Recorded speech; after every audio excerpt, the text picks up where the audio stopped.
all, and welcome to the world of Deena Safari. We're going to have a fireside chat, you and I, talking about some bad movies.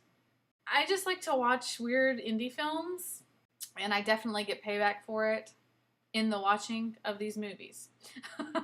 Most indie films are indie films for a reason. Most of them are really weird. The plots are strange and hard to follow, and they never make a whole lot of sense. But somehow they win awards, and they get made somehow. We don't know.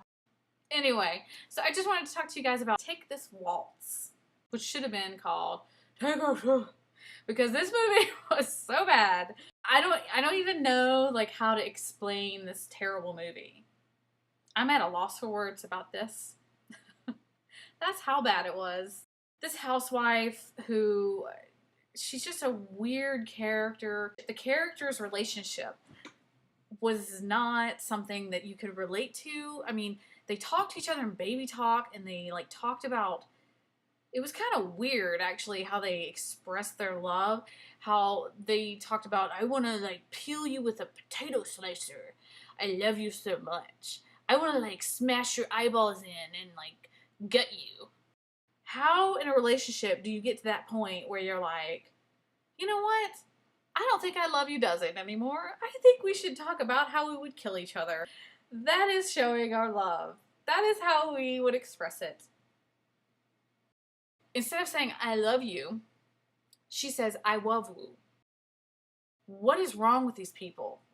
And why are we watching this? I would never want to watch it again. I'll tell you why. There are multiple reasons why.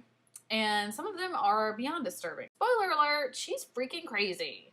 So she leaves him to go off on a sexcapade with this crazy freaking rickshaw running dude.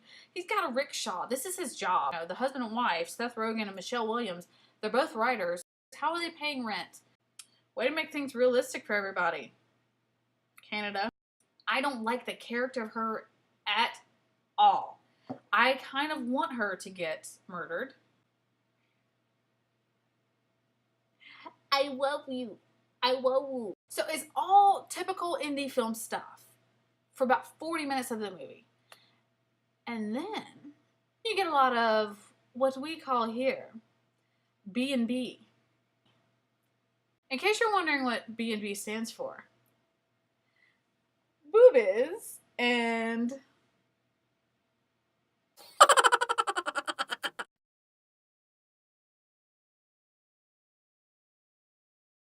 you have it's not just her. Okay, it's not just Michelle Williams naked. And she's naked like multiple times in this movie. There are people who should not be naked in movies. Naked in this movie. Grandmothers and mothers. Naked. And people who should remain clothed. At all times.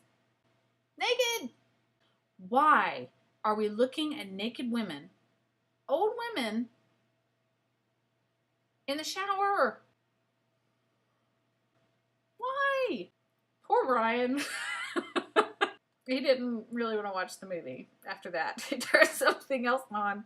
We're not talking about just like one shot, okay? It's not like, oh, an overview or like, you know, when you walk in, you see like random butts and stuff.